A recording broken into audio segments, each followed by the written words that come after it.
Our next guest says the ECB must do more to help by spending, quote, hundreds of billions buying up sovereign bonds. Well, we're now joined on the phone by Brian Coulton. He's head of sovereign ratings at Fitch. Brian, thank you for joining us today. All right, so you say that the ECB will have to spend hundreds of billions, but so far, do you believe that they've been doing a good job? Because essentially, they've been buying around 47 billion euros of distressed assets. I think when the European countries, along with the IMF, announced and the ECB announced their measures in May, the 750 billion euro package.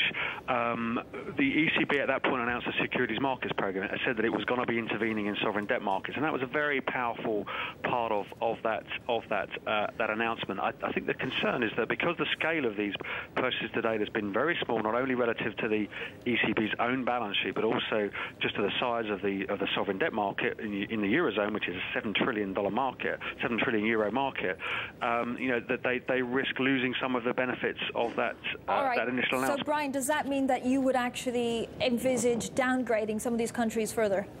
No, I'm talking about the market. The comment I made yesterday was about the market contagion, which I think to some extent the contagion from the Greek crisis to other countries in the Eurozone has been exacerbated by concerns about how much solidarity there is within the Eurozone, and that was why the announcements in May were very, very important. But the point I was making is that if that market confidence benefit is to be sustained, the ECB needs to follow its